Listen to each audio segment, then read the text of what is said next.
Les da la más cordial de las bienvenidas al tercer Congreso Internacional de Ciencias de Ingeniería y Tecnología, CICITEC 2021. A continuación se estará llevando a cabo la primera sesión del día de hoy, 23 de septiembre de 2021, en el área temática Ciencias de los Materiales, dentro de la tercera edición del Congreso CICITEC. La dinámica es la siguiente. Cada uno de los ponentes programados en esta sesión dispondrá de 10 minutos para presentar su trabajo y posteriormente se abrirá una sesión de preguntas de 5 minutos. Como primer ponencia tenemos el trabajo con clave 3OCM09 y sin más preámbulo le damos la mejor de las bienvenidas al maestro en ciencias Omar Ramírez Reina, quien nos presentará el trabajo con título Propiedades mecánicas y adhesión del recubrimiento aluminio cromo nitrógeno, depositado sobre un sustrato nitrurado. ¿Estás listo, verdad, Omar? Ya te vemos ahí. Listo, doctor. Muy bien. Excelente.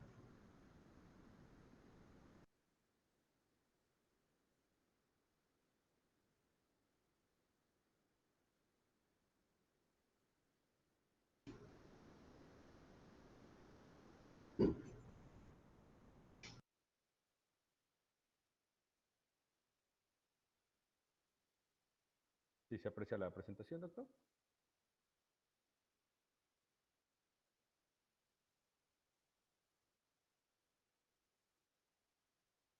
Buenos días. Buenos días. ¿Sí se aprecia la presentación, doctor? Sí, bueno, ahorita estamos viendo solamente ahí está. Y ahora sí ya comenzó. Perfecto. ¿Qué tal? Buenos días a todos.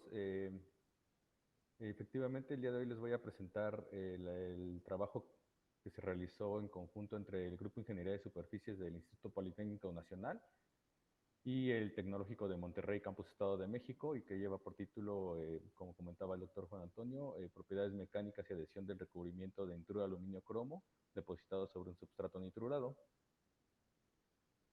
Como contenido de esta presentación, bueno, será una breve introducción, los resultados de acuerdo a microscopía electrónica de barrido, espectroscopía y dispersión de energía de rayos X, difracción de rayos X, pruebas de nanoindentación, evaluación de la adhesión de acuerdo a la norma BDI 3198 y bueno, las conclusiones del trabajo.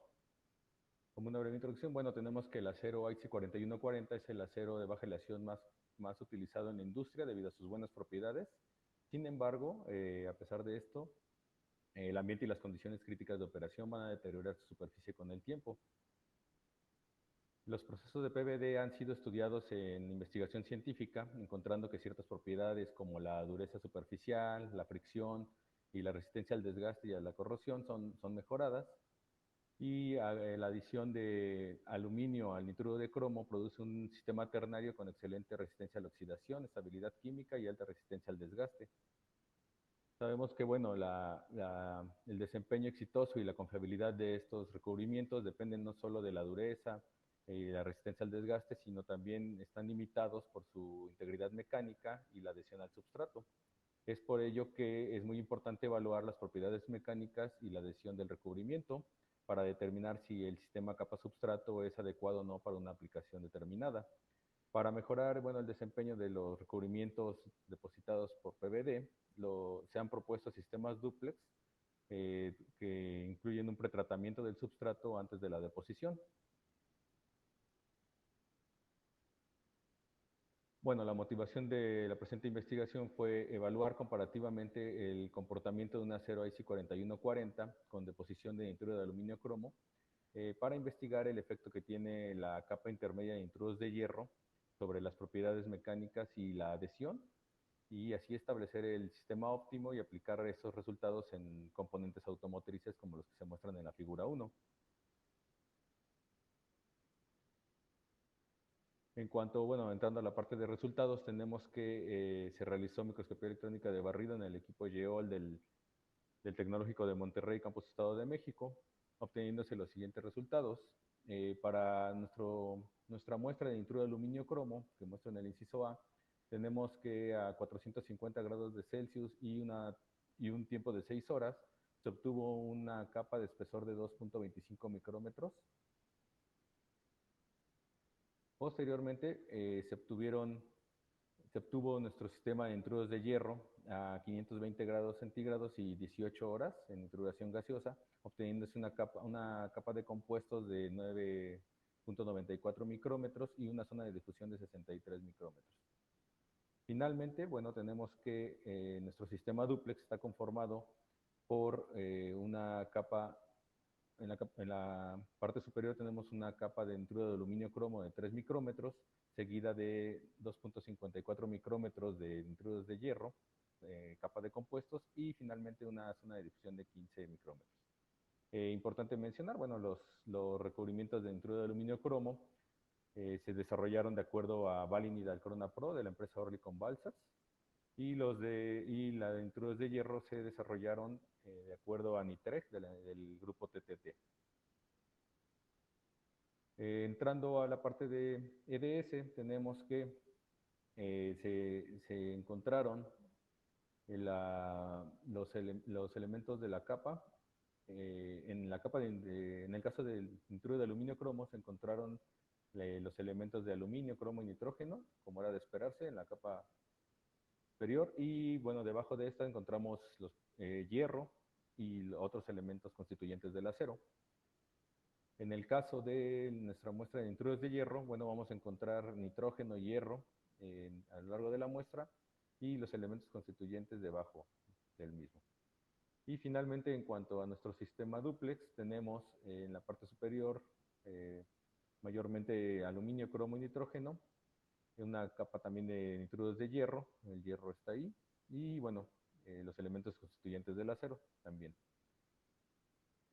Posteriormente, bueno, se realizaron el análisis por difracción de rayos X en el equipo Panalitical del Centro de Nanociencias del Instituto Politécnico Nacional, donde, bueno, se encontraron los siguientes resultados. Para nuestra muestra de nitrudo de aluminio cromo, las fases características de nitrudo de aluminio, nitrudo de cromo y, bueno, el hierro del substrato. En el caso de la capa de nuestra muestra de nitrudos de hierro, se encontraron nitrudos de hierro 2, 3 y 4 y el hierro del substrato. Y bueno, en la muestra, en nuestro sistema dúplex encontramos una combinación de estas capas de los dos anteriores.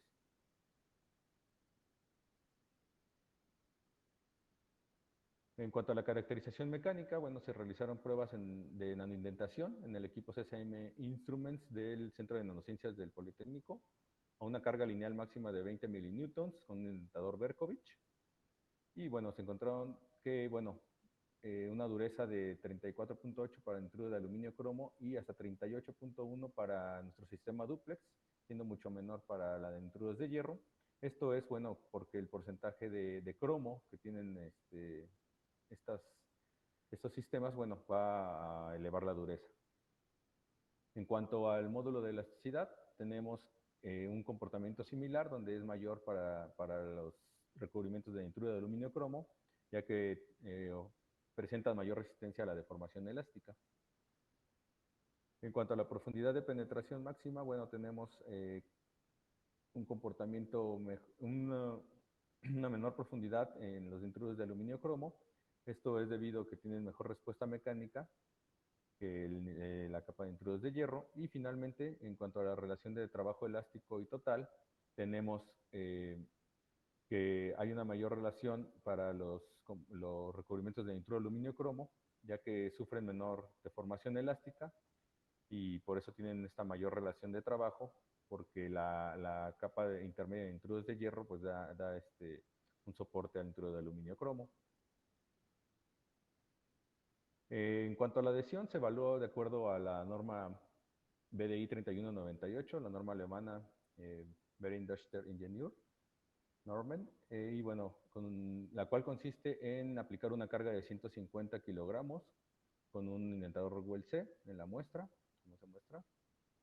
Y bueno, posteriormente la micrografía de esa indentación se compara con estos patrones de daño que se presentan en esta figura.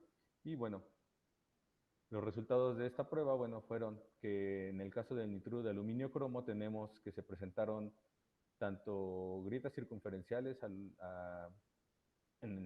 la periferia de la huella, como una gran cantidad de grietas radiales y de gran severidad, por lo que se le asoció el patrón de daño HF2.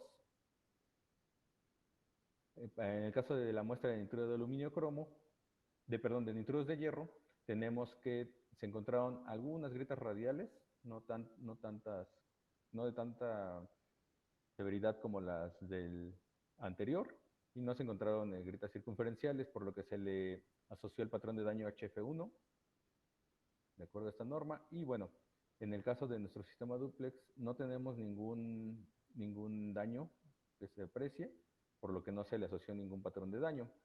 En este caso, bueno, los tres recubrimientos tienen una adhesión aceptable. Sin embargo, bueno, tenemos que en este caso es una adhesión extraordinaria.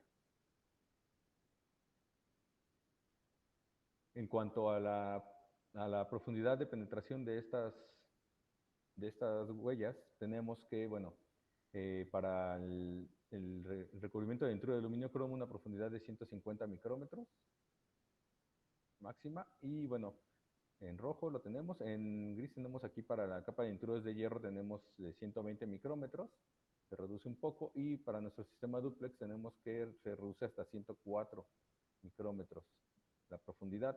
Esto es porque, bueno, la capa de nitroros de hierro le da soporte y mejora la adhesión de la capa de nitruro de aluminio cromo, aumentando su resistencia a la penetración. Como conclusiones del trabajo, bueno, tenemos que se propuso un recubrimiento dúplex de nitruro de aluminio cromo sobre una capa de nitroros de hierro en el acero, formados en el acero IC 4140, con la finalidad de mejorar sus propiedades mecánicas y la adhesión del recubrimiento de nitruro de aluminio cromo. Se estableció que, bueno, la combinación de las técnicas de modificación superficial de PVD por arco catódico, en el caso del nitruro de aluminio cromo, y nitruración gaseosa para el caso de nitroros de hierro, permiten formar un sistema dúplex funcional. Y bueno, finalmente que los resultados nos muestran que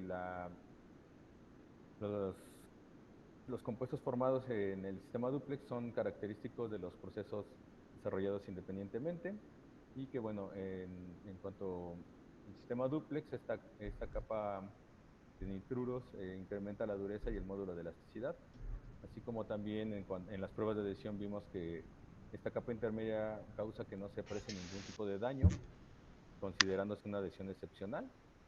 Y el sistema dúplex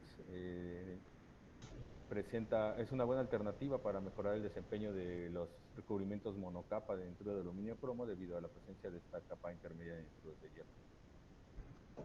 Bueno, agradecimientos a estas instituciones, y sería todo por mi parte. Muy bien, gracias, maestro. Le agradecemos, muy interesante su trabajo. Personalmente, y me parece más interesante porque yo en algún momento llegué a hacer eso, pero en aleaciones con memoria de forma. Bueno, procedemos a la sesión de preguntas.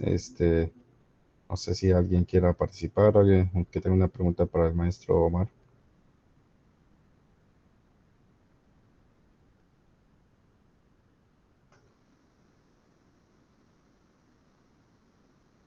Bueno, yo tendría una, veo que ahorita a lo mejor la están pensando. O a lo mejor ahorita a partir de mi pregunta surgen más. ¿Me recuerdas, Omar, cuál fue el procedimiento para hacer tu nitruración? ¿Cómo lo realizaron? Es nitruración gaseosa en una Ok. atmósfera de nitrógeno, y bueno, se realizó en el grupo TTT, esta parte. ¿Y han pensado a hacer otro tipo de procedimiento, de proceso para nitrurarlos? Sí, bueno, en el grupo de investigación se trabaja principalmente con nitruración en baño de sales, nitruración Tenifer, Ujú. pero bueno, aquí se optó por este procedimiento esta técnica de nitruración gaseosa, que si bien, como vimos, por ejemplo, para la muestra de nitruro de aluminio, bueno, la muestra de nitritos de hierro tarda 18 horas, o tarda mucho más que los procesos que mencionaba, baño de sales.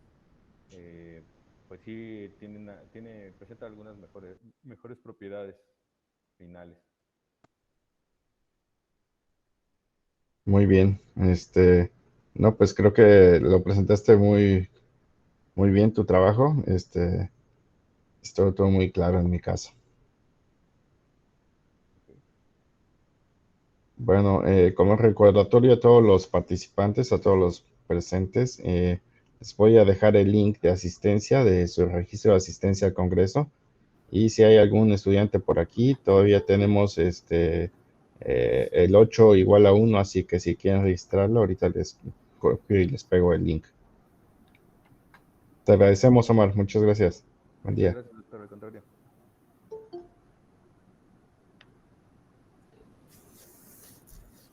So let's continue with the next conference. We give the best of the welcomes to Dr. Ainur Marliana Ab Majid, who will present us their work with tidal gas pressure dispersive powder flow tester, influences of powder contact surface. Hello. Hi. Hello, Hi. Dr. Ainur. Can you hear me? Yeah, Is we it hear good? you. Okay, great. So I can present right now? Yes, you can start. Okay.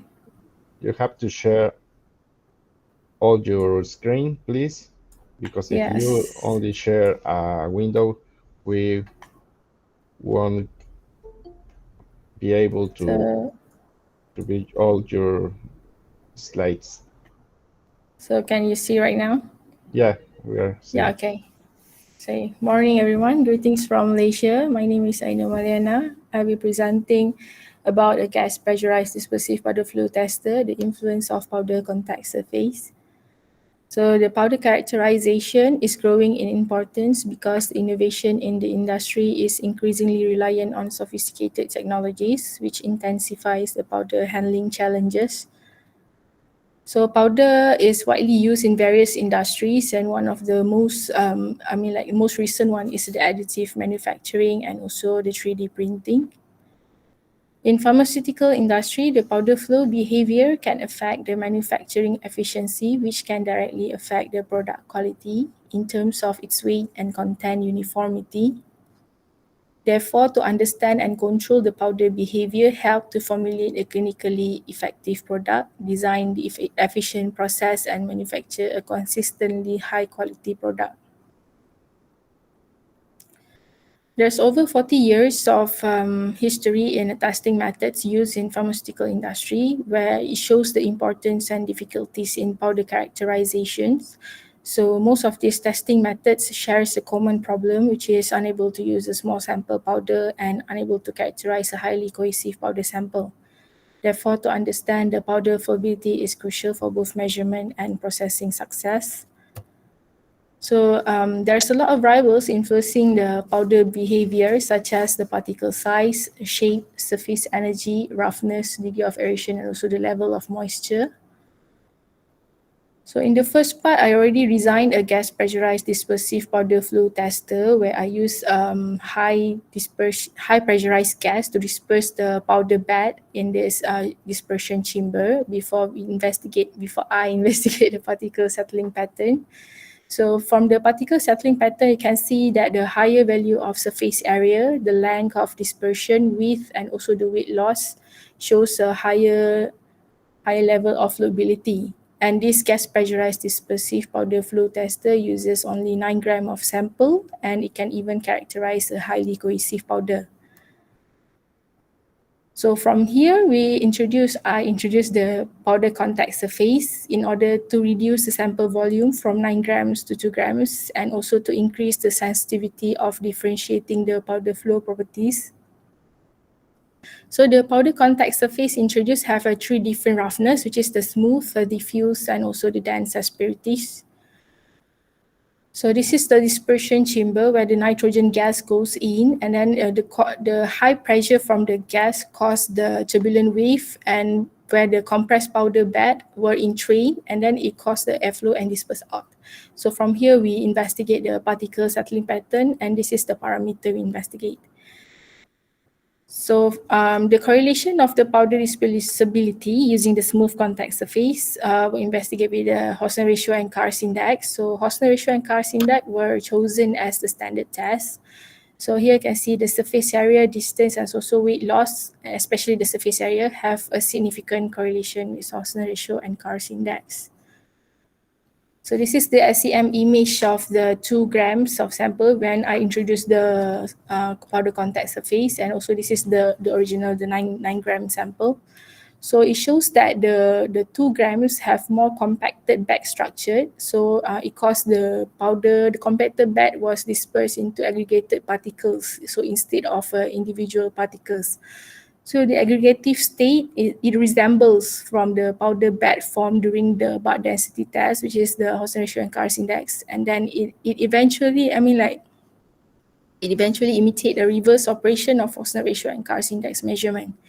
Therefore, this explains the high correlation that we obtained from the 2 grams powder sample load when compared with Hausner ratio and Kar's index. So due to this, we decided to introduce the different roughness, which is the diffuse and dense asperities, to introduce the Hadel to cohesive powder in its dispersion. So to allow the distinguish between cohesive and free-flowing powders. So there's 3 types of powder used, which are ranked differently, which is good, fair, and very poor flowability, as ranked by Hausner ratio and Kar's index. So this is the correlation I obtained. So from here, you can see that the level of correlation, when we increase the contact surface, it reduces.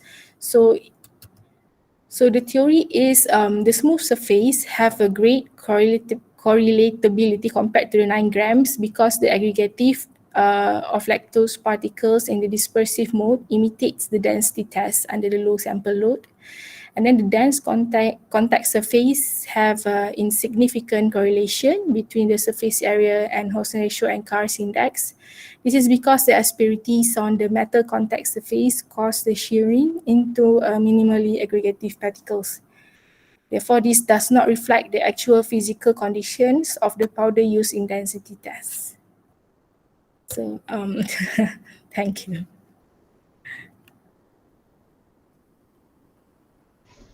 Thank you, Ainur. Yeah. Very impressive of your presentation.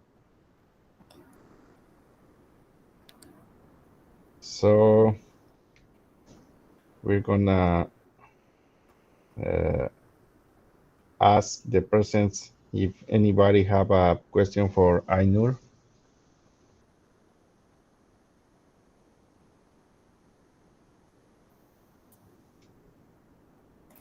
I have some questions.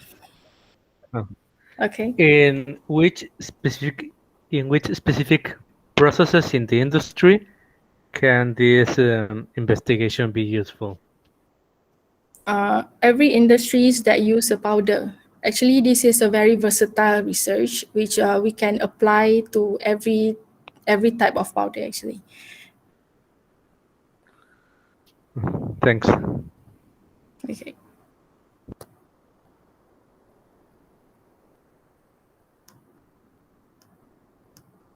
So you can have all the grain size that you want to characterize? Actually, the size we have is ranging from a 70 micron to around 3 to 4 micron, around that. So the powder that we investigate rank actually from excellent until a very highly cohesive as per the Hausner ratio and Kar's index. So I think, yeah. So I think it's applicable to every powder produced as long as it can be characterized using the density test. So you have to have the 9 grams in all your tests. Yeah, actually, the 9 grams is in the first gas pressurized. So this contact surface is actually the extension of the first gas pressurized. So this is where we try to introduce the contact surface with a different roughness, just to see whether it will affect the flow or it will whether it will hinder or it will increase the sensitivity. Okay, very interesting. Anybody else have another question for Ainur?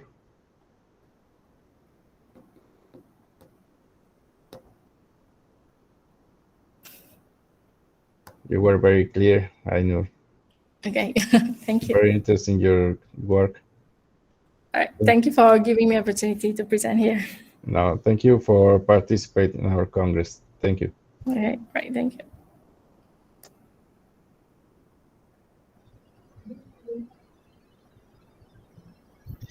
Interesante el trabajo de la doctora que nos estuvo presentando desde Malasia.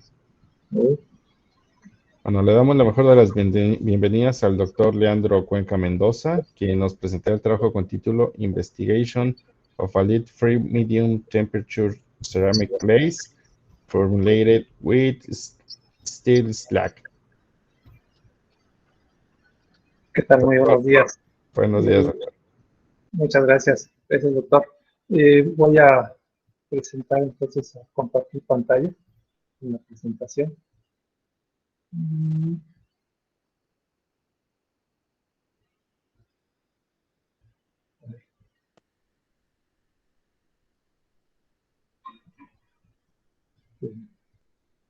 Que no me aparece. Aquí está.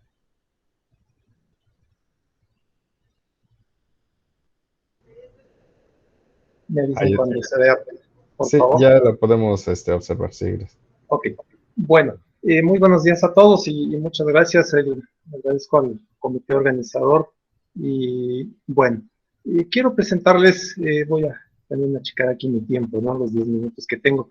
Pues miren, esto es una investigación que he hecho con un producto industrial que es la escoria de acero. Es una investigación que se ha desarrollado a lo largo de mis estudios de doctorado en diseño. Y pues el trabajar con un material que es la escoria de acero que se obtiene en un proceso de alta industrialización, por cada tonelada de metal que se obtiene, o más bien por cada tonelada de materia prima que ingresa a un alto horno, 340 kilogramos es de escoria de acero, es un 30-35% de un residuo industrial que en México poco se aprovecha.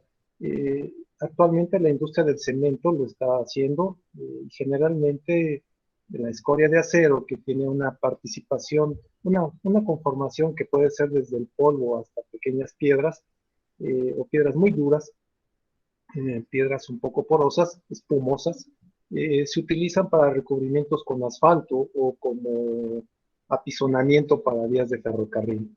La industria del cemento la utiliza en Inglaterra desde los finales de los años 70, está utilizada para investigaciones en cementos, y actualmente China está utilizando mucho esta escoria de acero para investigaciones en donde se están generando cementos de alta dureza por el crecimiento económico que tiene China.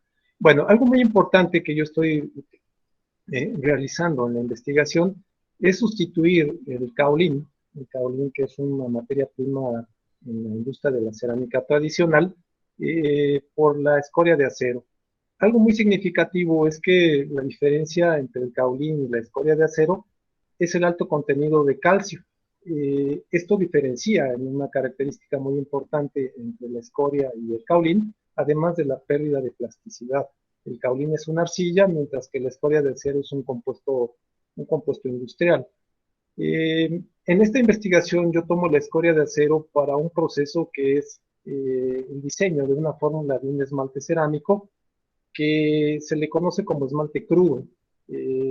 La frita, habitualmente en la temperatura de 1150 grados centígrados, es lo que se comercializa y que los ceramistas compran, y hay una dependencia tecnológica, a los fabricantes americanos, italianos, portugueses, que venden mucho estas fórmulas fritadas de alto costo y de alta huella energética, en términos de lo que representa afeitar el material, convertirlo a vidrio, enfriarlo, molerlo, secarlo y venderlo. La frita es un producto industrial también con alto contenido de huella energética. Algo muy importante es que el mercado de la frita representa un enorme valor. En este artículo de la Sociedad Española de Cerámica y Vidrio, solamente para entre el año 2001 y 2005, observamos que la facturación es en miles de millones de euros. En España es casi cerca de 1.000 millones de euros en el año 2005. En Italia, 600 millones de euros representa la comercialización de esmaltes y pigmentos cerámicos. Pero también la investigación en estas áreas representa el diseño de patentes, el registro de patentes, tanto a nivel nacional como internacional. Genera muchos empleos. Por eso es importante en este sentido la investigación que yo estoy realizando, solamente por considerarlo como mercado de valor. Hay pocas investigaciones en términos de revistas científicas, de artículos de investigación, acerca de los esmaltes y la escoria de acero. Sin embargo, estas investigaciones se realizan a nivel de laboratorio y no bajo el enfoque metodológico de lo que es la cerámica. El enfoque metodológico de la cerámica es un tanto diferente a lo que se realiza por los investigadores de ciencias de materiales. A veces utilizan un procedimiento que no tiene nada que ver con el trabajo tradicional de un esmalte en un taller de cerámica o en una fábrica. Digamos que esto es un poco una crítica que hay en términos de que los doctores que se dedican a estas actividades no incluyen a ceramistas dentro de la investigación. Bueno, la metodología de este trabajo que yo desarrollé es en esa circunstancia de la tradición de la metodología de un ceramista, y trabajamos con un triángulo triaxial en donde estamos considerando 4 materiales: la escoria de acero, el caolín EPK, que vemos en la parte superior del triángulo, un compuesto F, que es una fórmula que tengo ahí que está en registro de patente, y el feldespato sódico potásico. Cada combinación de puntos nos da un 100% y es combinación de materiales. Esta investigación representa 21 puntos de investigación. Los resultados fueron, más bien, la investigación consiste en elaborar una pieza de cerámica, un testigo, en el cual se pesan 20 gramos, se rotula, se le da una etiqueta de identificación y se mezclan en un mortero, agregamos agua, una densidad adecuada y esmaltamos la pieza de barro. Para después meterla en un horno eléctrico, se quemó a temperatura de 1150 grados centígrados o cono Seger número 2. Vemos también como ya hay algunas características de desprendimiento del barro, del esmalte en el barro, porque a veces la escoria, como no tiene plasticidad, representa poca adherencia a la pieza de cerámica, y esto es un indicador de que tal vez eso no sea un buen resultado al final del experimento. Estos son los resultados después de una quema de 6 horas en el horno eléctrico. Encontramos que los puntos del 2 al 10 empieza a presentarse algo de brillo, pero mucha impureza, porque la escoria de acero tiene enormes cantidades de impurezas. Tiene manganeso, tiene hierro, etcétera, que incluso por su falta de adherencia al cuerpo cerámico se desprende, como podemos observar en estas pruebas del resultado del punto 2 al 10.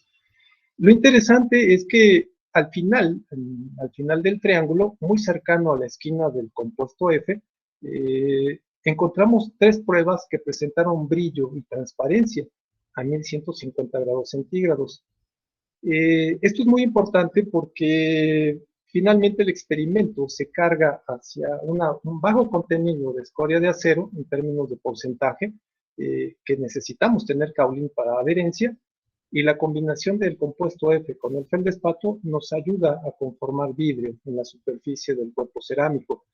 Es importante señalar que el cuerpo cerámico también tiene escoria de acero como resultado de una primera etapa de investigación en los estudios del doctorado. ¿Qué podemos concluir de la investigación? Podemos utilizar la escoria de acero para conformar un compuesto cerámico, es decir, que quito el caolín en la fórmula del cuerpo cerámico y agrego escoria de acero. Pero esa misma escoria de acero ahora la utilizo para la fórmula del esmalte cerámico, pero es un esmalte crudo. Este esmalte no necesita frita. Entonces, la huella de energía y la huella de carbón se convierte en una aplicación primero de seguridad para el ceramista, dado que no se contamina por plomo. Este esmalte no tiene tampoco un elemento de contaminación para un usuario, si es que este esmalte lo podemos utilizar para objetos utilitarios como vajillas, en donde podemos colocar alimentos y utilizar este esmalte a una temperatura media. 1150 grados centígrados es una muy buena temperatura de trabajo debido al precio en este momento tan alto que es el gas. El gas LP es uno de los insumos más caros que tiene que utilizar un ceramista. Evitamos la dependencia tecnológica. Ahora el ceramista no tendría por qué comprar una frita que viene de Estados Unidos o de Italia, y simplemente ahora es difundir esta fórmula y la aplicación de esta fórmula con escoria de acero. Algo muy importante que viene ahora en la siguiente etapa es que estas tres fórmulas que encontré de los puntos 16, 17 y 18, tengo que hacer un siguiente trabajo de investigación, determinar en qué momento tengo esmaltes mates, brillantes, semimates, y empezar a colocar óxidos colorantes en la investigación de estos puntos, solamente ahora conformando una variación en la relación alúmina-sílice. La fórmula C es algo muy interesante en los esmaltes cerámicos, pero variando el contenido de alúmina y sílice podemos modificar el acabado superficial del esmalte hacia esmalte brillante, transparente o semimate. Y finalmente, también algo muy importante es que esta investigación tiene un enfoque de tipo de coeficiencia en el área del ecodiseño. Como resultado de esta investigación de doctorado, hay tres cosas muy importantes. Una, la formulación de un compuesto cerámico con la escoria de acero, eliminando una materia prima que es el kaolín PK, que es importado. Podemos encontrar un esmalte libre de plomo, que no es frita, baja huella energética, y como resultado final un subproducto que parece que en este momento nos está dando resultados para, perdón, sonó la alarma, limpiar aguas residuales, o también incluso conformar la parte de, ¿cómo se apaga esta cosa? Y conformar entonces investigaciones para fórmulas nutrientes para hidroponía y rescatar suelos agrícolas.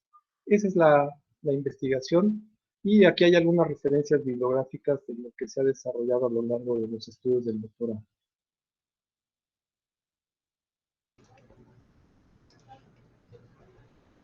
Excelente, doctor. Qué interesante.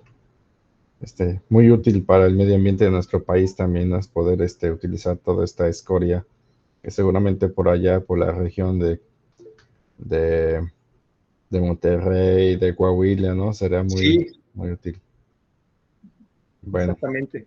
Coahuila es una de las empresas más importantes de producción de cerámica para los cerámicas. ¿será por lo mismo que está ahí la metalurgia? Sí, Altos Hornos de México, ajá, pero creo que ellos no están utilizando este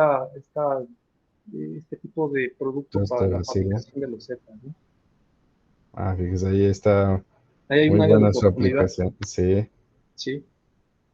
sí. Bueno, ¿alguien tendrá alguna pregunta para el doctor?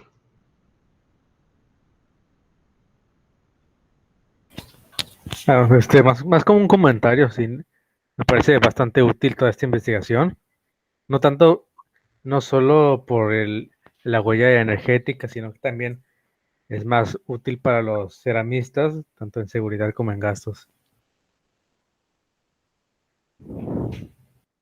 Sí, eso es algo muy importante porque el hecho de que un ceramista ya no compre un producto importado le va a ayudar muchísimo, y sobre todo porque esto se obtiene a través de un residuo industrial. La comercialización de una tonelada de escoria de acero es alrededor de los 80 a 90 pesos. O sea, estoy comprando un desecho industrial que es muy económico, pero que tiene un alto rendimiento en términos de conformar un cuerpo cerámico, así como un esmalte, y sin modificar el proceso productivo de la industria de la cerámica.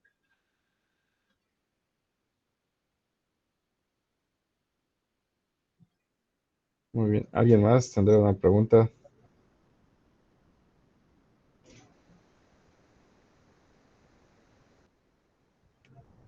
No, doctor.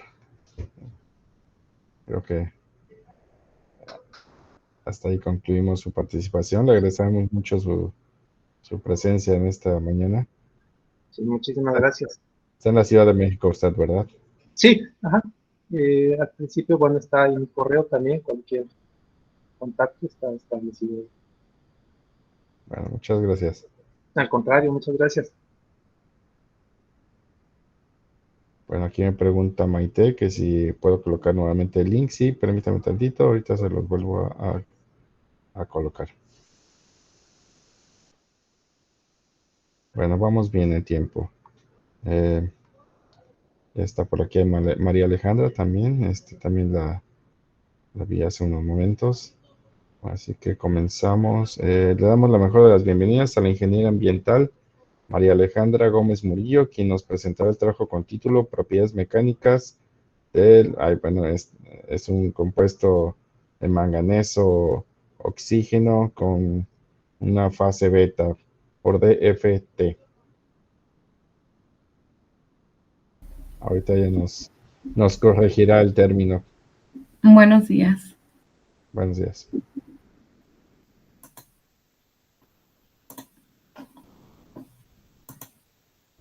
Es dióxido de manganeso con una fase beta, ¿no? Sí, así es. Bueno, pues como comenta, voy a presentar el trabajo titulado Propiedades mecánicas del óxido de manganeso en fase beta por DFT. Bueno, a manera de introducción, se sabe que el óxido de manganeso puede encontrarse en diferentes fases cristalinas.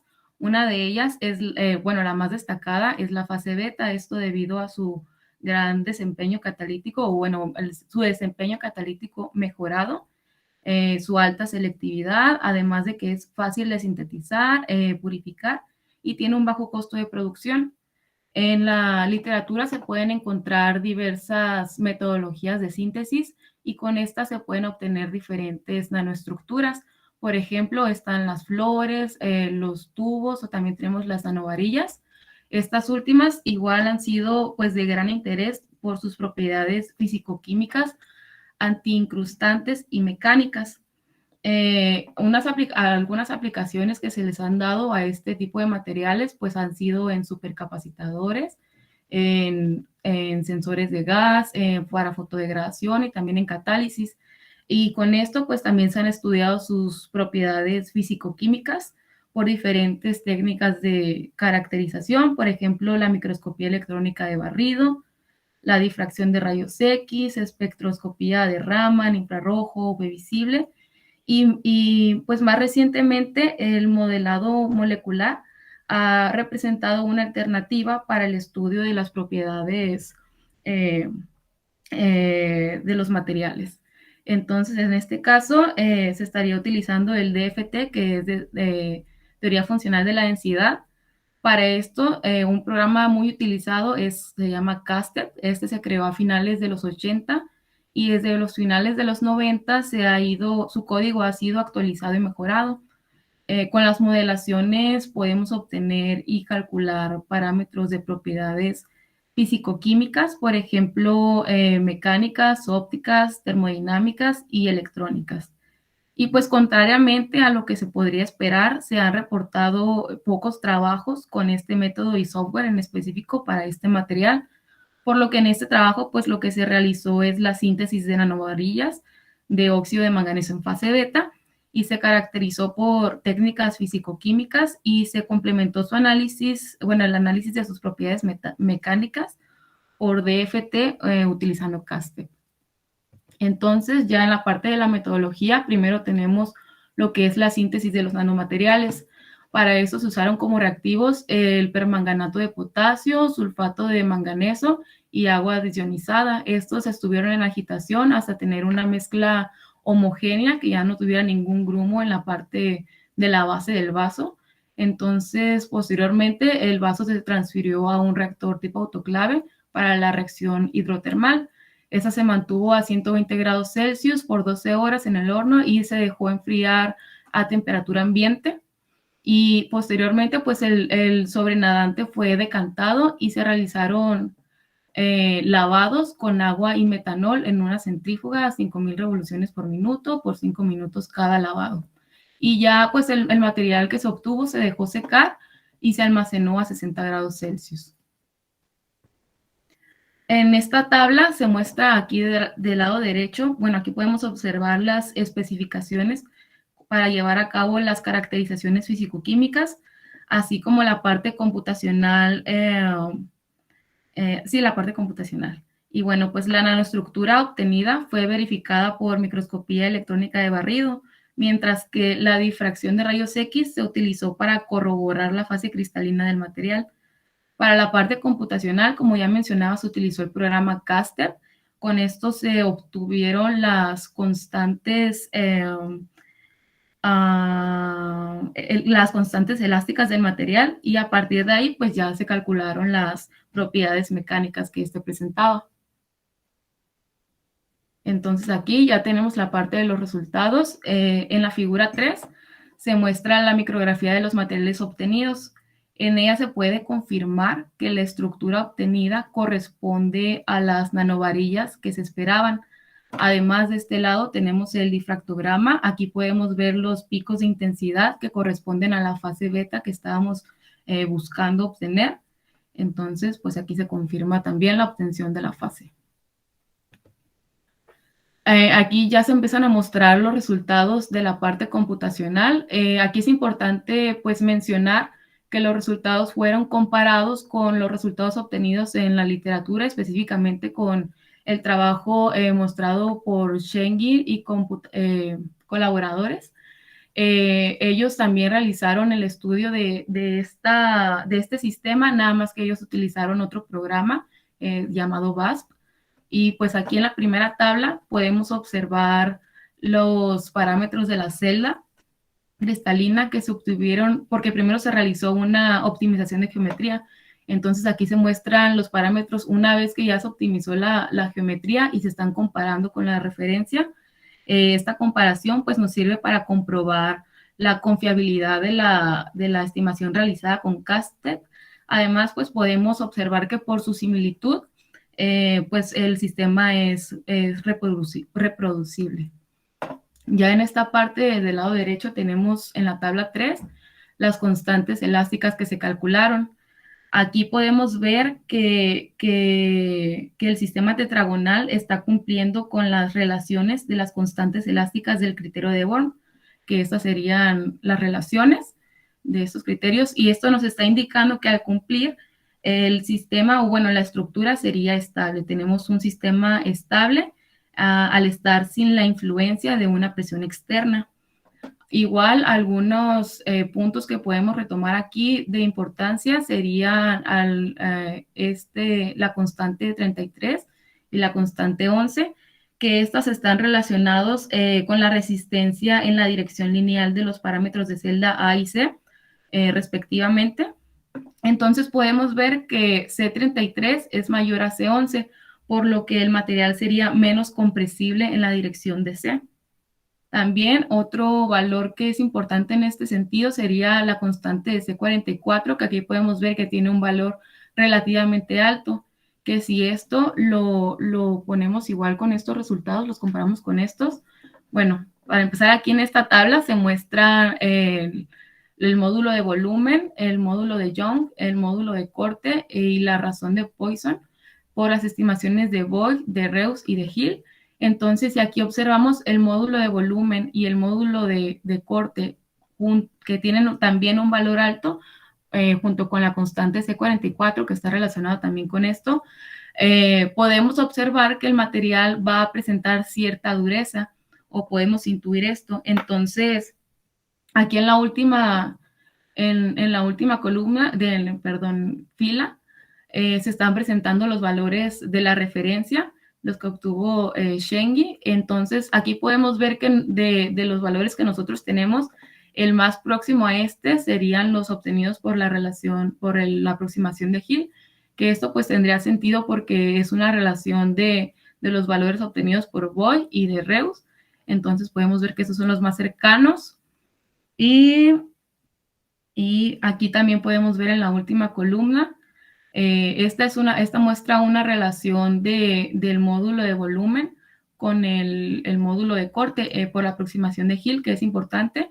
En la literatura nos dice que esta relación, cuando esta relación es mayor a 1.75, el material va a ser dúctil. En este caso tenemos el valor de 1.72, lo cual coincidiría con lo que ya mencionábamos anteriormente, con el módulo de volumen, el módulo de corte y la constante de elasticidad C44, que presentaría cierta dureza. Y pues aquí podemos ver que este resultado pues no coincide con el que están reportando ya en otro estudio. Esto posiblemente por el tipo de aproximaciones que se utilice o el programa, pues esto podría representar. Ya como conclusiones, tenemos que gracias a la caracterización físico-química pudimos confirmar que los materiales obtenidos eran los que se esperaban. O sea que tuvimos nanovarillas en fase beta, de óxido de manganeso en fase beta. Además, con los cálculos de las propiedades mecánicas de la fase de beta del óxido de manganeso, pues pudimos concluir que teníamos una estructura estable. Y además con las constantes elásticas, pues podemos ver que los materiales van a presentar cierta dureza.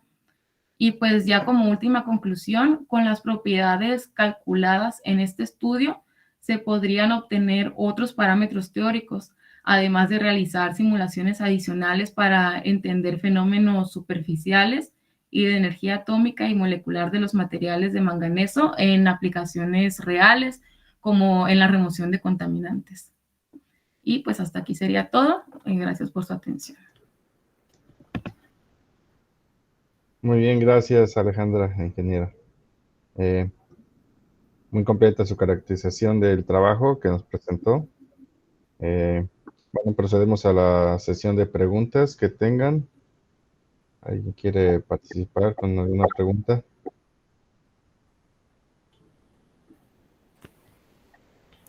Yo tengo una.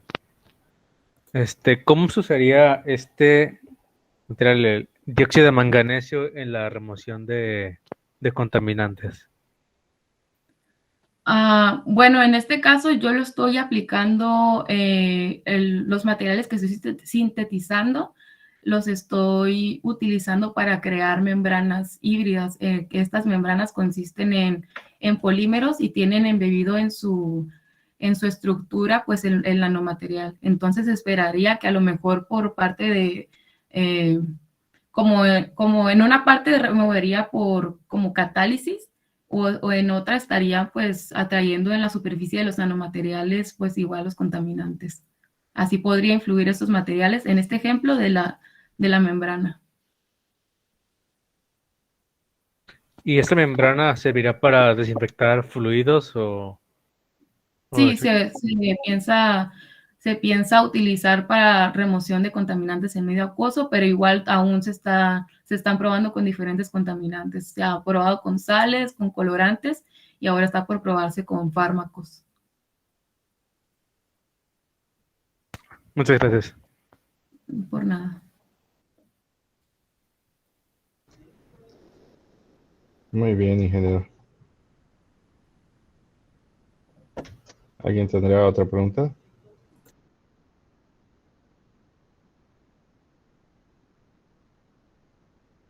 Bueno, les recuerdo solamente a los estudiantes de FECITEC que si quieren registrar esta actividad en el programa 8 igual a 1, ahí también les proporcionamos el link, y a todos los demás asistentes que si se pueden registrar para su asistencia en el otro link que les proporcionamos, por favor. Bueno, muchas gracias, ingeniera Alejandra. Gracias. Buen día.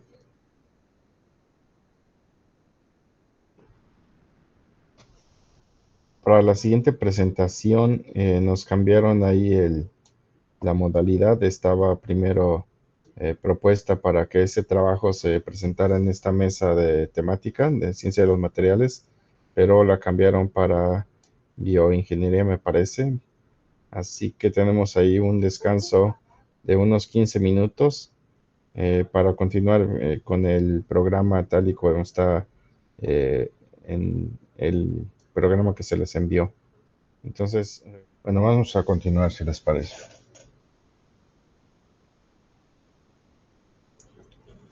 La siguiente presentación es la que tiene clave 3OCM14. Le damos la mejor de las bienvenidas a la estudiante de maestría en Arquitectura Sostenible y Gestión Urbana, Dominga Zuleika Chávez Pérez, quien nos presentará el trabajo con título La técnica del tapial como la opción más viable para la construcción de vivienda rural a bajo costo. Le agradecemos su presencia, maestra. Buen día. Buenos días, muchas gracias. En un momento comparto mi pantalla.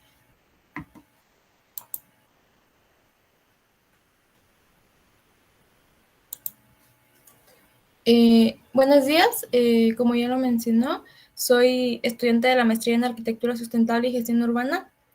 Mi trabajo forma parte de la investigación que estoy desarrollando para la edificación de viviendas de tapial en la zona rural en el estado de Colima.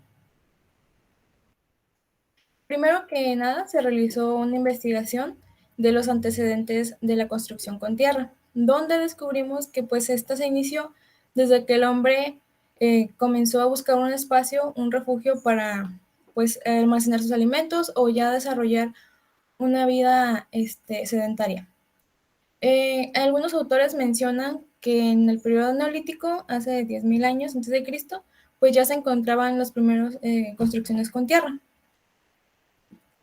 También encontramos que pues, la construcción con tierra tiene múltiples beneficios, como lo son la regulación de la temperatura, el almacenamiento de calor para zonas que son muy frías, el ahorro de energía, es pues, un material que se puede reutilizar. También se economiza en los tiempos y en los costos de construcción. Es apropiado para la autoconstrucción, que en muchos lugares pues, aún se sigue dando. Preserva la madera u otros materiales orgánicos con los que se puede combinar y es un excelente aislante acústico. De acuerdo con diversos autores, podemos decir que la tapia consiste en la fabricación de muros mediante el cual se utiliza un molde de madera conocido como tapial. En este molde se va vertiendo lo que es la tierra en capas de 10 a 15 centímetros y con con una herramienta llamada pisón se va apisonando en capas de 5 centímetros. Y de esto se hace hasta que el molde se rellene totalmente. El objetivo de la elaboración de esta herramienta es para que nos permita construir muros sin mayores complicaciones, ya que los moldes existentes actualmente pues son desmontables y se tienen que volver a montar cada vez que se utilizan. Estamos buscando que el molde nos permita una movilidad tanto vertical como horizontal en muros de hasta 3,50 metros de altura. Para desarrollar la herramienta, desarrollamos una metodología donde primero pues, nos planteamos el problema existente, ya que pues, mi investigación está basada en la edificación de viviendas para las comunidades rurales, como ya lo había mencionado, en el estado de Colima. Una vez identificadas las problemáticas y las características que deben de cumplir estos moldes, llegamos a la conclusión que la altura de estos debe de estar entre los 80 y el metro, el largo entre los 2 y los 3 metros y un ancho entre los 30 centímetros y 50. El ancho depende del espesor del muro. Se recomienda que no sea un muro menor a los 30 ni mayor a los 50.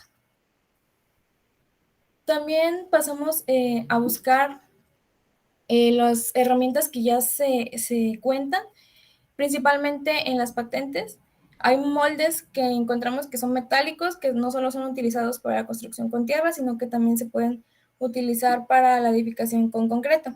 Sin embargo, estos moldes pues muchas veces son demasiado caros y las personas pues no tienen acceso a estos.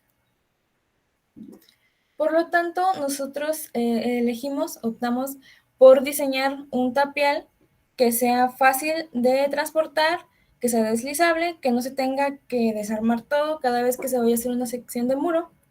Y para ello, pues primero identificamos qué materiales íbamos a utilizar En este caso estamos utilizando hojas de triplay de 15 milímetros de 1.22 por 2.44 metros, los cuales van a servir como las tapas laterales y frontales.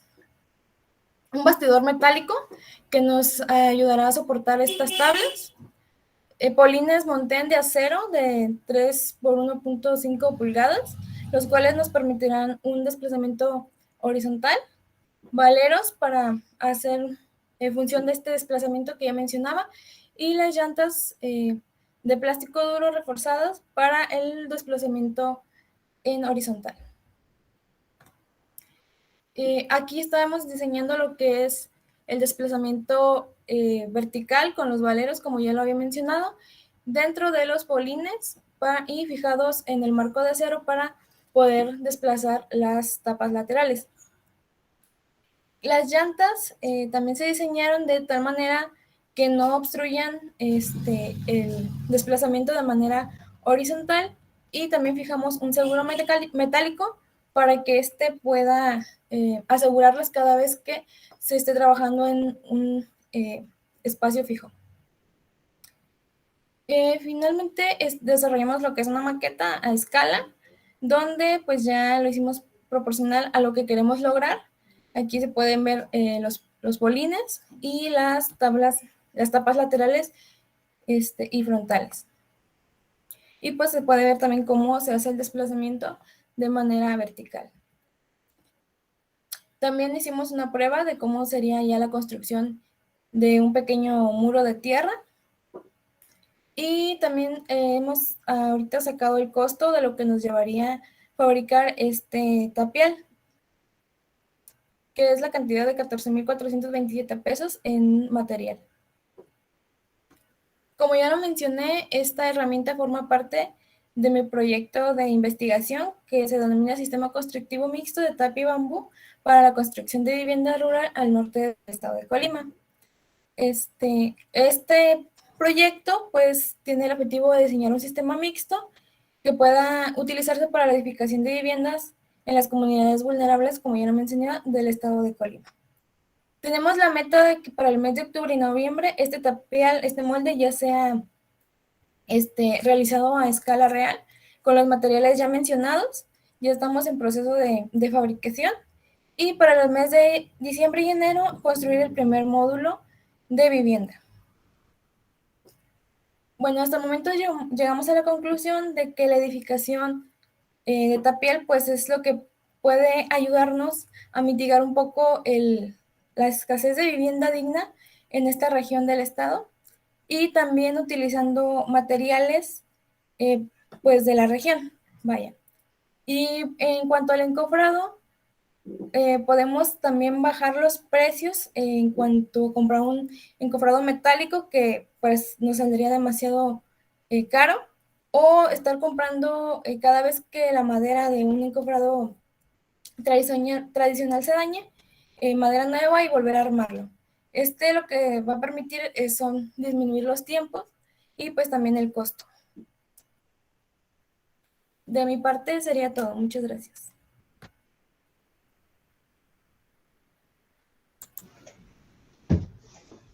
Gracias, Zuleika. Te agradecemos tu participación. Interesante tu trabajo. Muy útil. ¿Ya se ha hecho algo de las pruebas con tu diseño? Hasta el momento todo lo hemos hecho pues a escala y en modelos 3D y en planos. Pero pues como ya lo mencioné, para el mes de diciembre ya tenemos planeado ya hacer el primer módulo, ya utilizando lo que es el molde y pues ya la edificación de una vivienda para una comunidad pues de escasos recursos. ¿Con tu modelito a escala sí ya lo probaron? Sí, así a escala ya. ¿Y qué tal si funciona? Sí, igual pues por ahí tuvimos algunos inconvenientes en cuanto a la parte de desplazamiento horizontal, pero estamos trabajando en esos pequeños detalles para ya poderlo construir a escala real y que ya sea totalmente funcional. Muy bien, aquí hay una pregunta de Pedro Adrián. ¿Qué tal, Pedro? Buen día. Buen día, tengo una pregunta. En cuanto a costos, solo presentaste el costo de tu proyecto, pero ¿cómo se compara con una pared tradicional o un muro tradicional de concreto, por ejemplo? Ok, bueno, como tal, como lo mencioné, es un proyecto de investigación, apenas estoy desarrollando. Sí se pretende, o bueno, dentro de mi metodología sí está hacer la comparación de un muro pues de tierra contra un muro de concreto, pero aproximadamente en cuanto a costos de materiales, traslados, manos de obra, sí se reduce mucho, ya que el material, en este caso pues la tierra, se puede utilizar del mismo lugar donde se va a hacer la construcción. Claro, debe de cumplir ciertas especificaciones en cuanto a los contenidos de arcilla, limos y arenas, pero prácticamente todo el material que se saque de la excavación para hacer la cimentación se puede utilizar. Entonces, ahí el costo de materiales se reduce muchísimo. Gracias. Nada de nada. ¿Alguien más tendrá una pregunta para la ponente?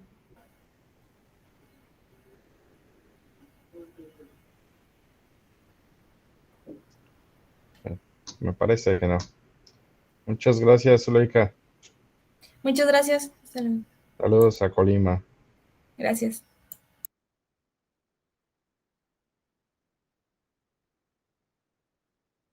Vamos a continuar con el programa. El siguiente trabajo es el que tiene clave 3 OCM15 y es a nombre de... Ah, pues es hasta tu nombre, Pedro. Eras el que seguía. Bueno, Sí. Pedro Adrián Martínez Montoya es estudiante de maestría en Ciencias y Metalurgia y nos presentará el trabajo con el título Extracción sólido líquido con resinas impregnadas de extractante T2 y HPA y TBP para la recuperación de itrio a partir de desechos de lámparas fluorescentes. Se ve muy interesante. Ya veremos, Pedro. ¿Qué tal? Gracias. Buen día. Buen día. Muchas gracias. Soy Pedro Adrián Martínez Montoya, estudiante de maestría, y les voy a platicar un poco sobre mi proyecto de investigación, que es recuperación de itrio, a partir de este proceso sólido líquido, pero del reciclaje de las lámparas fluorescentes, ¿no? Entonces, voy a comenzar. Actualmente, los elementos de tierras raras tienen muchas aplicaciones de alta tecnología, como turbinas eólicas, vehículos eléctricos, teléfonos celulares, pantallas y lámparas fluorescentes. Se han convertido en una materia prima esencial para el desarrollo tecnológico, tanto que en 2011 el Departamento de Energía de Estados Unidos consideró a 5 de estos elementos como muy críticos, entre los que están el europio y la itria. Para 2017, la Comisión Europea publicó un informe de materias primas críticas. Dicho listado es encabezado por las tierras raras, en particular el grupo que se posiciona es el de las tierras raras ligeras.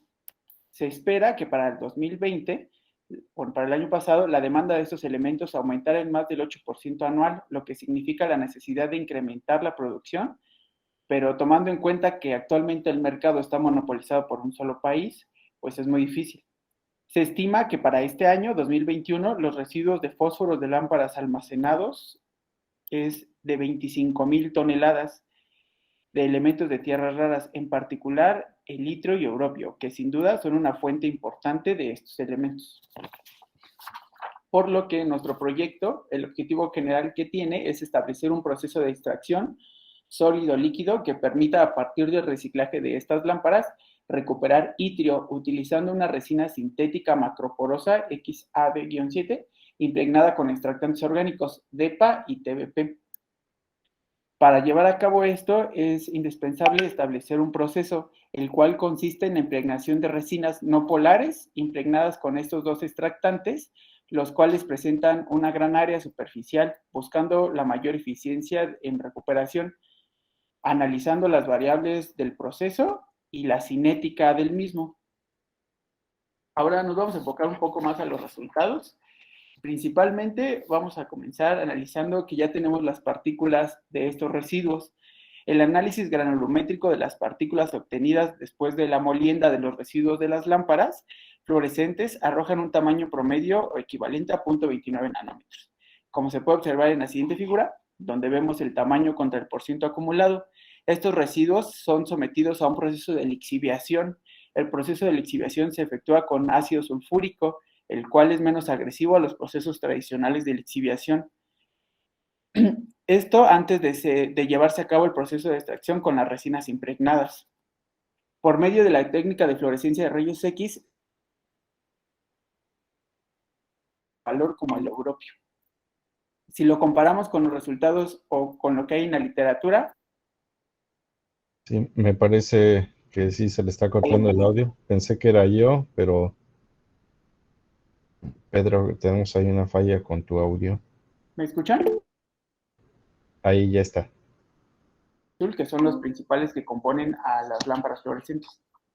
Una vez que analizamos ya nuestras resinas, hemos encontrado Pedro, tenemos ahí una falla con tu audio. Comparado la estructura porosa que mantiene las resinas después del proceso de lavado. Se te corta de repente y otra vez regresamos. Disculpen, ya cambié de la conexión de red. Voy a retomar la presentación. Muy bien. Les mostraba los resultados que hemos obtenido de las resinas ya. Se ha comprobado la estructura porosa que mantienen las resinas después de un proceso de lavado y se tienen resinas impregnadas de manera exitosa con el DEPA, como podemos ver en estas imágenes. Esto se comprueba a través de la diferencia de peso antes y después del proceso de funcionalización. Las resinas poliméricas con las que trabajamos se sometieron a un análisis químico y se comprobó que realmente el extractante estuviera adherido a la superficie y al interior de las microesferas. Una de las hipótesis que nosotros planteamos es la forma en la que se encuentra el extractante adherido a una resina, que es en forma de una película delgada que descansa sobre el área superficial de las microesferas. Esto se puede comprobar a través de las imágenes que hemos obtenido por el MEP. Podemos ver que la capa formada por el extractante está distribuida de manera homogénea, tanto en la superficie como en el interior de los poros. Ya analizando cada una de las variables, hemos comenzado con el pH, que es la principal variable para obtener mejores resultados de extracción. Se ha hecho un barrido desde 0.5 hasta 10 para determinar la mejor condición a la cual se puede llevar a cabo la extracción de itrio. Se realizaron extracciones con diferentes valores de pH, de tal forma que se podía determinar el mejor rango al cual se tiene un porcentaje de recuperación mayor, destacando un valor de 1.5, donde el porcentaje de recuperación de itrio es mayor o cercano al 90%. En cuanto al comportamiento, esto es en cuanto al DEPA. En cuanto al TBP, en su fusión de extractante, obtuvo una mayor recuperación con un valor de pH entre 1.5 y 2, con un promedio de recuperación del 45%.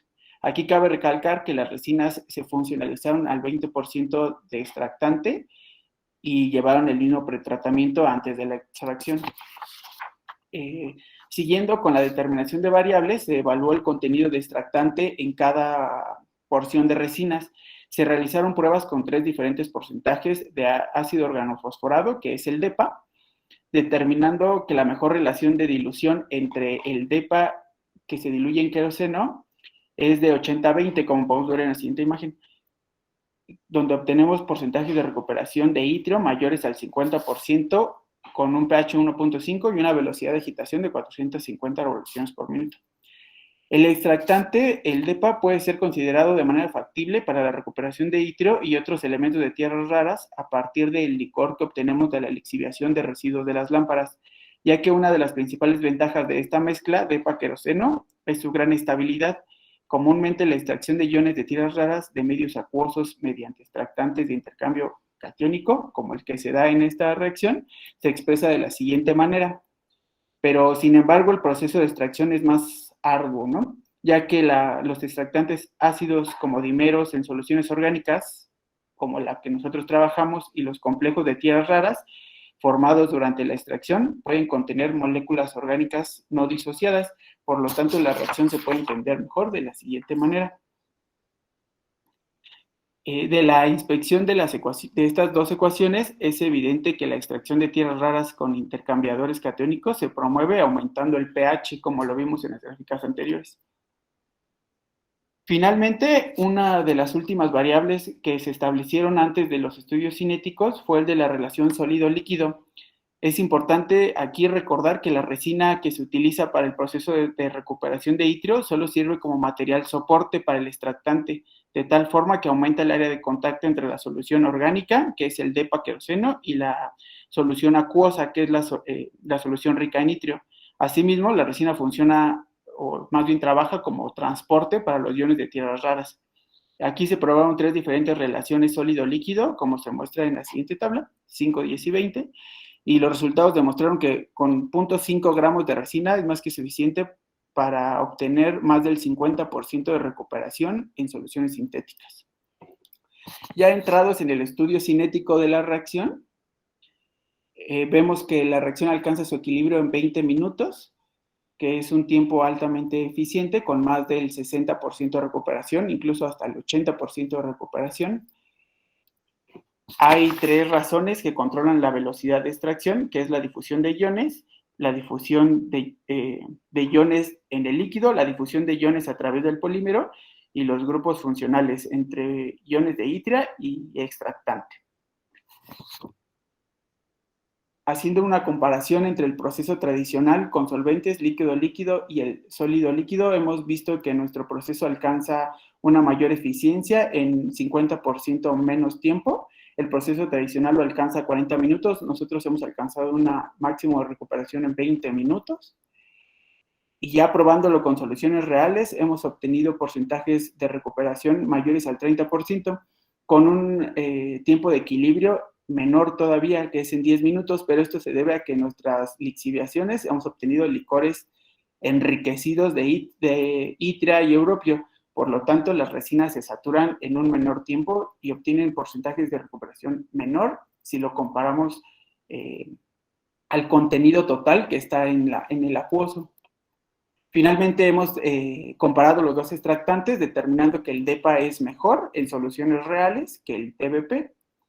Y nuestras conclusiones pues son que hemos determinado un alto contenido de itria en los residuos de las lámparas, hemos establecido ya las variables del proceso como pH, cantidad de extractante y relación sólido-líquido, y seguimos trabajando en un proceso para determinar la cinética de la descarga de las resinas. Hasta el momento hemos obtenido porcentajes de recuperación mayores al 70% en trabajos de ciclos, y esto es un promedio más o menos por cada 5 ciclos de trabajo, son 57 gramos litro de itria. Nuestras referencias y gracias. No sé si haya preguntas. Muchas gracias, Pedro. ¿Alguien tendrá alguna pregunta? Ay, me parece que... Sergio, por favor. ¿Me escuchan? Sí. Sí, buenos días.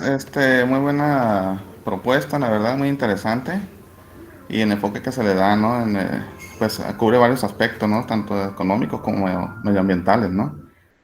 Una pregunta, ¿el proceso de este extractante, como lo denominan, forma un complejo con los iones metálicos en cuestión? ¿O de qué manera es el tipo de interacción que proponen?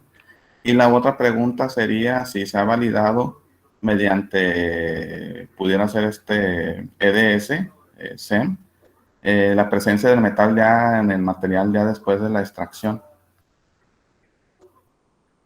Sí, la reacción que se da entre el extractante, que es el DEPA, por ejemplo, y los iones metálicos, ahí es una reacción simple de encapsulamiento. El extractante que se deposita en los poros de la resina encapsula los iones metálicos y después los suelta en otro proceso de descarga.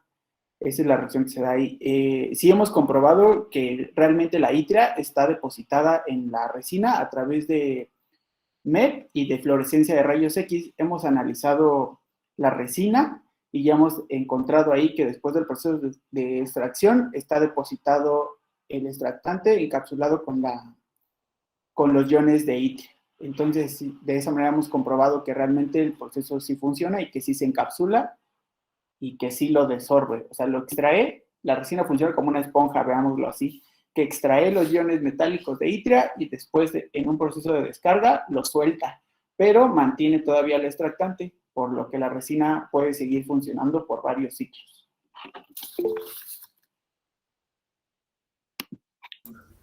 Disculpe, ¿puedo hacer otra pregunta, Juan Antonio? Sí, no claro, todavía hay tiempo. Sí, sí. Sí, pero otra pregunta importante allí. No sé si vi el dato o me lo pasé, ya ve que hubo algunos problemitas ahí de la presentación. Sí, ¿El porcentaje máximo de saturación de las resinas? O sea, ¿cuál es la capacidad máxima por gramo de resina que pudiera remover de ytrio, por ejemplo? Por ejemplo, con 1 gramo de resina hemos alcanzado porcentajes de extracción mayores del 80%. Con 1 solo gramo de resina. Sí, pero ¿de qué valor absoluto? ¿80% de cuánto? De soluciones sintéticas, de 100 partes por millón, digamos, se extrae el 80%. Ok, gracias. Gracias, sería toda mi participación. Gracias.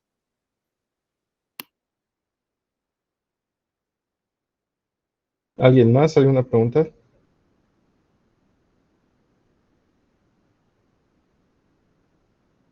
No hay, Pedro.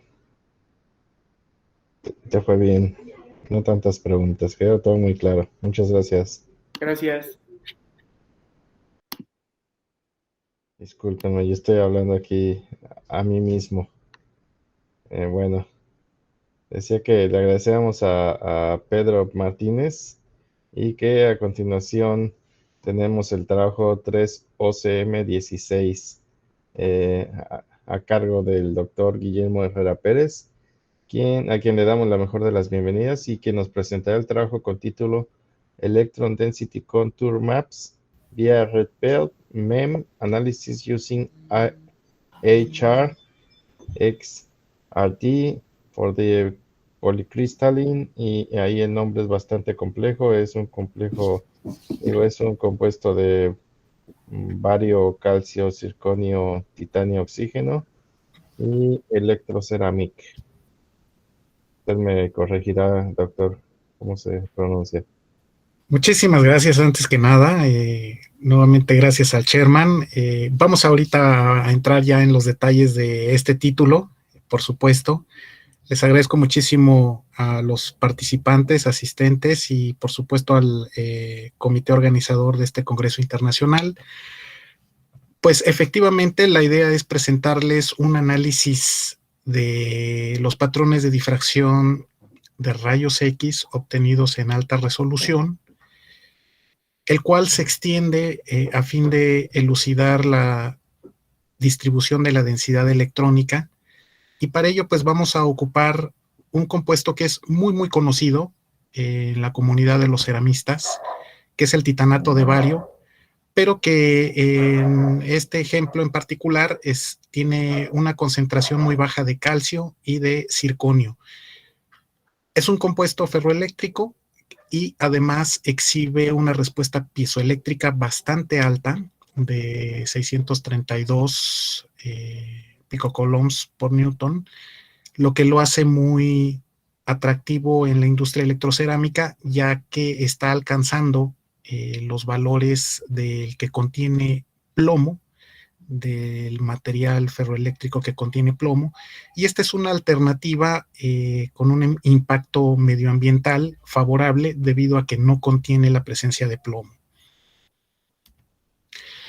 Como unos antecedentes, pues el análisis del patrón de difracción de rayos X es muy interesante porque no solo nos permite elucidar los parámetros de la celda, sino que además podemos modelar y visualizar y reconstruir tridimensionalmente la forma de la cristalita y de las microtensiones. Entonces, esto llega a ser muy interesante porque se ocupan modelos matemáticos muy completos que abarcan, por ejemplo, el método de los armónicos esféricos.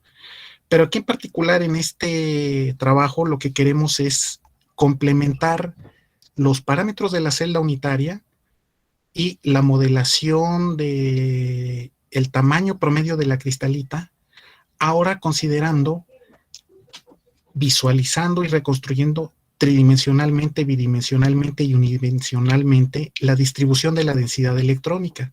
Entonces, esto ya sería como un tercer punto que nos permite hacer el análisis de un patrón de difracción de rayos X, modelando matemáticamente el perfil de línea del patrón de difracción de rayos X, es decir, los picos de difracción. Para llevar a cabo este trabajo, lo que nos propusimos fue realizar la caracterización de la difracción de rayos X por el método convencional, pero además tuvimos la oportunidad de hacer estos experimentos utilizando la radiación sincrotrón. Entonces, llevamos nuestras muestras preparadas por el método de Pekín y sinterizadas a 1200 grados Celsius para promover un crecimiento de grano en la escala de las micras, a la línea MCX, que está en la línea de color rojo, en el panel del lado izquierdo, a fin de elucidar la distribución de la densidad electrónica y el enlace químico, el carácter del enlace químico en este compuesto denotado como BCZT, colectando los patrones de difracción de rayos X en alta resolución, es decir, los colectamos además con una longitud de onda de 0.95 angstroms, cuando convencionalmente se obtienen con una longitud de onda de 1.54 angstroms. Para llevar a cabo el análisis de los patrones de difracción de rayos X, en la primera etapa lo que utilizamos fue el método de Rydberg y recurrimos a un programa que es gratuito, que se llama FullProf Suite, el cual ustedes pueden descargar, instalar en su computadora y es muy, muy amigable para poder llevar a cabo el refinamiento de los patrones de difracción de rayos X. Este programa es un programa de perfil de línea en el cual a través de un modelo matemático utilizando una función de tipo pseudo-void, pues nos permite elucidar los parámetros de la celda unitaria y lo que presentamos aquí es el compuesto estándar, que es el titanato de bario, y el compuesto que ya contiene las concentraciones de calcio y de zirconio. Estos resultados de los parámetros de celda fueron comparados con la literatura y están en un muy buen acuerdo. Al final de nuestro refinamiento, lo que nosotros obtenemos es la generación de un archivo CIF, que es el que contiene la información cristaloquímica a partir del refinamiento. Y con este archivo CIF, nosotros podemos hacer la reconstrucción tridimensional y visualización, por supuesto tridimensionalmente, utilizando otro programa que es gratuito, que ustedes lo pueden descargar, que se llama Vesta, y entonces nos permite hacer la reconstrucción de la celda unitaria y a su vez nos permite elucidar la distribución de la densidad electrónica a través de los mapas de contornos. El programa de FullProf tiene un programa que se llama G-Fourier, una subrutina que se llama G-Fourier, el cual les permite reconstruir tridimensionalmente los mapas de contornos, pero a través del método de Fourier. Aquí lo que nosotros utilizamos en el programa de Vesta es el método de máxima entropía. Este método de máxima entropía es mucho mejor que el método de Fourier que contiene tradicionalmente el programa de FullProf. Una vez que hemos visualizado tridimensionalmente los mapas de contornos, los podemos ahora presentar a través de cortes en los diferentes planos cristaloquímicos a fin de elucidar la naturaleza del carácter químico presente en los átomos que conforman nuestro material.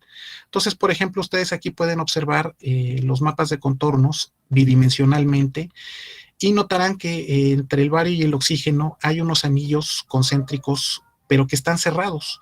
Esto lo que nos dice es que el carácter es de tipo iónico, mientras que entre el titanio y el oxígeno ustedes apreciarán en la figura que se forman una serie de contornos compartidos. En otras palabras, químicamente se están hibridando los orbitales 3D del metal de transición con los orbitales 2p del oxígeno, dando como resultado un carácter covalente en la muestra. Este carácter covalente, por supuesto que también está asociado a una transferencia de carga entre los electrones del oxígeno hacia los orbitales 3D parcialmente desocupados del metal de transición. A su vez, este tipo de visualizaciones nos permite entender que este puede ser el origen de la aparición de una polarización espontánea en nuestro material. Gracias a este tipo de visualizaciones, nosotros podemos observar que el titanio no está centrosimétrico, por lo tanto, pues está muy en acuerdo con el modelo de la fase que nosotros estamos proponiendo en la primera etapa del refinamiento.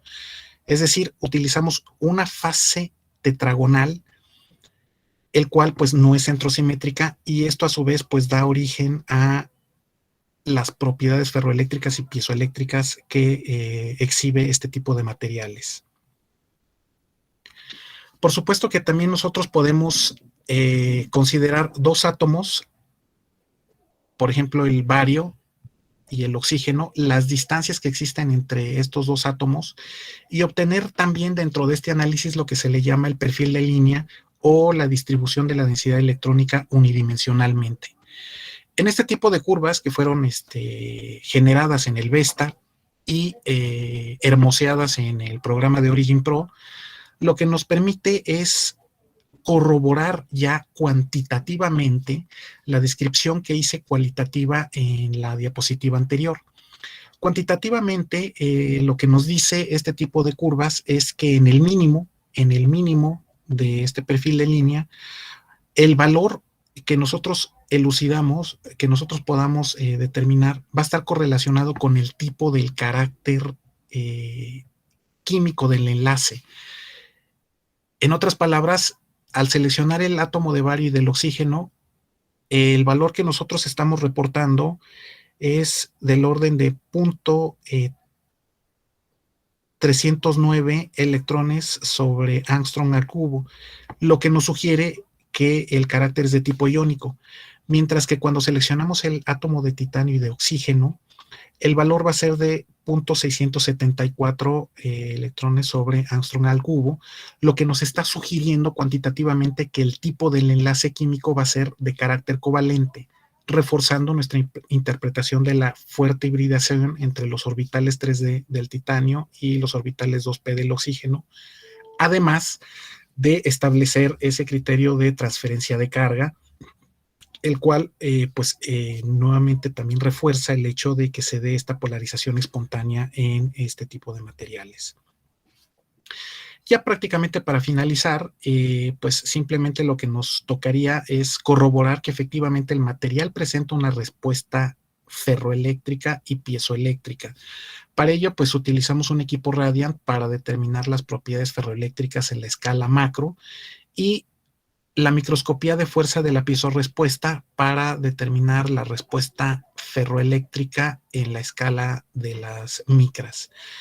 Aquí lo que reportamos también en esta imagen inferior en el panel derecho es que podemos hacer una litografía en nuestras muestras preparadas, lo que se lleva a cabo a través de la conmutación de los dominios ferroeléctricos.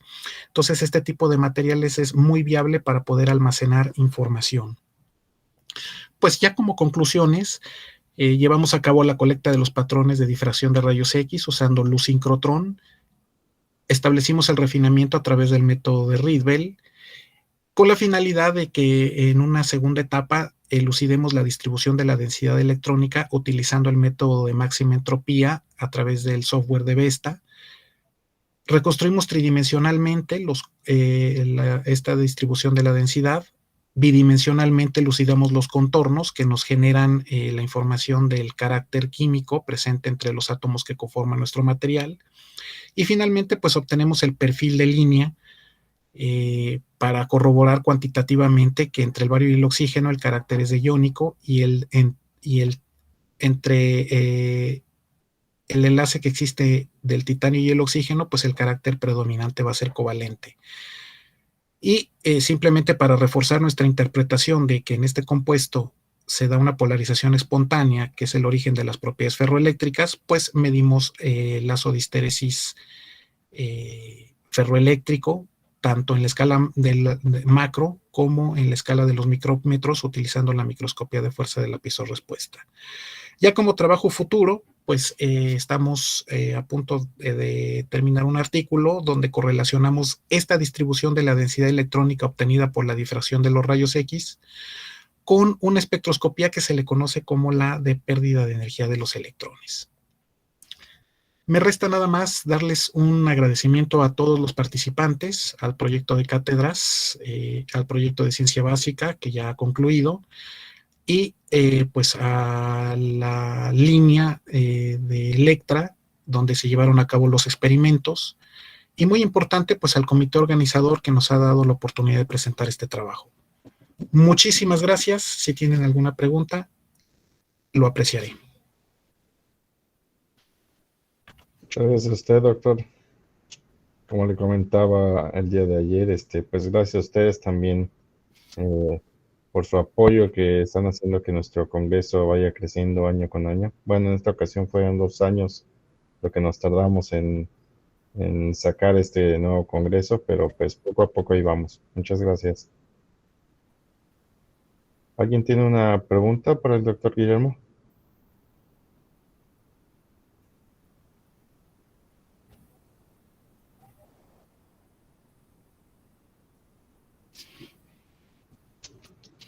¿Ahí se escucha alguien o es usted? Sí, me parece que es usted.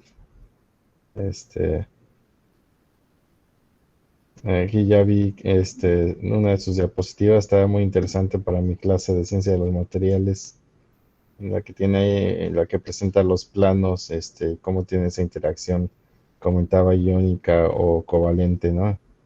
Está muy padre esta técnica.